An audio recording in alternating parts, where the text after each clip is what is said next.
Okay, joining me next. First of all, you have to be living under a rock if you haven't heard about the Pokemon GO craze that's been sweeping the nation. And I have my guests here from the City of Columbia Parks and Recreation Department. They are jumping on board by hosting several Pokemon GO meetups for trainers of all ages. I'll welcome Sharice Bell from the City of Columbia. Good morning to you. Good morning. And we have Melifiry, YouTube sensation here. Also, good morning to you. Good morning, good morning. And we're here to discuss this phenomenon and how you guys can get on board. First, would you tell us a little bit about why the City of Columbia Parks and Recreation is getting involved with Pokemon GO? Well, the Parks and Recreation Department is all about doing activities with families, with people of all ages, indoors, outdoors. So we thought this was a great opportunity to have people visit our parks because the point of the game is for people to get outside and get moving and active. And, the City of Columbia is a Let's Move city. Mm-hmm. So we promote healthy activities, fitness, nutrition, things like that. So we thought it was a great way to promote our parks and get people outside. All right. So you have the next coming sessions are August 26th and September 2nd. Where? That's correct. On August 26th, it'll be at Southeast Park, and that's from 6 to 8 p.m. And September 2nd, it will be at Finlay Park, and we have 2 sessions from 12 to 2 and then from 6 to 8. And so really those sessions are just opportunities for trainers in the area to come together. They can play the game together, they can meet new people. So really it's kind of like a social hour for them. And then at, like Riverfront Park, we had park rangers available. We actually took the time to go and find out all the Pokestops and the gyms in Riverfront Park. We kind of mapped it out for people who are not familiar with the park. So it's a great opportunity for people to come out and get familiar with the parks here in the city. Okay. Now, Melifiry, you have a YouTube channel and you created a video which shows you actually trying to find some of these Pokemon creatures, which is so hilarious. But you had been playing Pokemon at an early age. Oh, yeah, definitely. Since I was about 6 or 5, I would be watching Pokemon on TV, playing the Pokemon games on Nintendo 64, my Game Boy Advance, Game Boy Color. So immediately when Pokemon GO was released, I freaked out.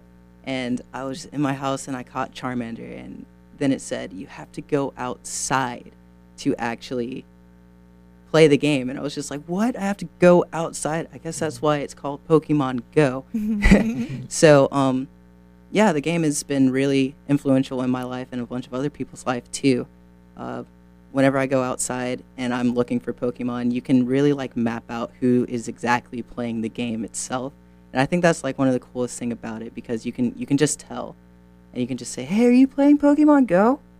And they'll always just say, "Yeah," and we just silently laugh to ourselves because it just feels good. It's a good game. And there have been a lot of businesses and establishments that are saying, don't bring this over here where we are. So how do you feel about the city doing something like having meetups for trainers? Yeah, I think that's a really great idea. Collectively, as groups, the game's way funner, and the more space that we have to play the game and the more chances that we have to gather together is more beneficial. There have been places that have, kind of taken away Pokestops or gyms away from their businesses, and a lot of those places were areas where trainers would meet up to actually start their, roundabouts. So if there's actually set places and areas for Pokemon trainers to play at, that would be wonderful, because it's just perfect.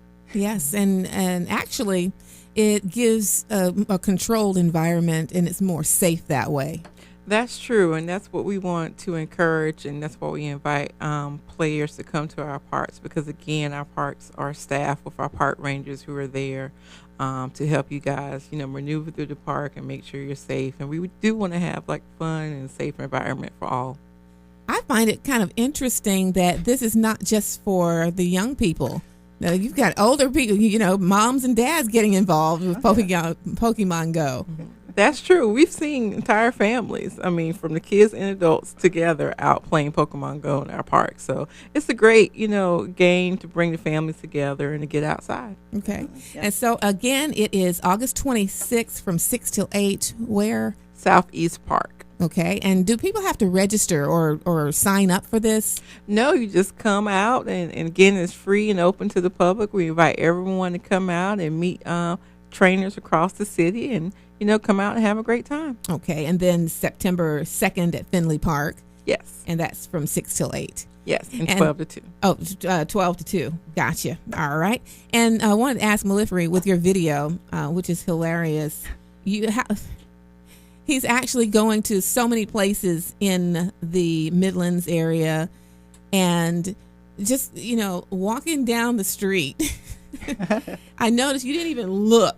It's just like, it could be dangerous, so so you're actually just, kind of like a parody on people doing that. Definitely. Okay.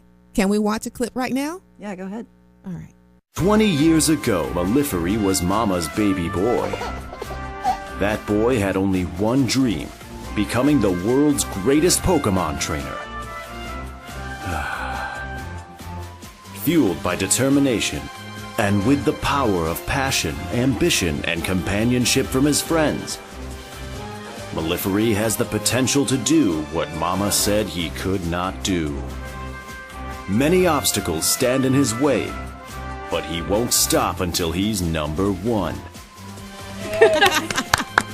Very, very, very good and convincing. But what was your motivation to do that video? My motivation to do that video was to reach out to as many people who play Pokemon Go as possible. Another reason why I would do that is because I just love playing the game, and I wanted to share my experience with people across social media and possibly people who are in Colombia who are watching as well. I was in Finlay Park for most of that video, and that is it was one of the most hilarious places to shoot the video too. But yeah, a place to actually invite trainers is way better, and it makes me feel so much better playing the game instead of feeling like closed off. Like places that actually like say, hey, Pokemon trainers, we have a discount for you here. Stuff like that really gets you. You're just like, wow, I feel really close at home. But my motivation for playing Pokemon Go or doing the video itself is just to have fun, bring happiness, and spread positive love. All right. Well, I want to thank you guys for coming on today. And if you would, Sharice, encourage parents that might be a little bit leery about, their child playing this game and the safety aspect as far as being at the Parks and Recreation. Yes, again, we welcome families, of anyone of all ages to our parks. Again, safety is always first in Parks and Recreation. So, this is an opportunity for you guys to come out in the groups and in numbers in safe environment to play the game safely. In areas where, if you are looking down at your phone, you might not walk into the street. We definitely don't want anything like that. Don't do what I did. Right. So if you come into the park, it's a lot of grassy area, wide open fields that you could, play the game safely. Yeah. All right. Melifiry, Sharice, thank you so much for stopping by. Thank you for having me. Thank you.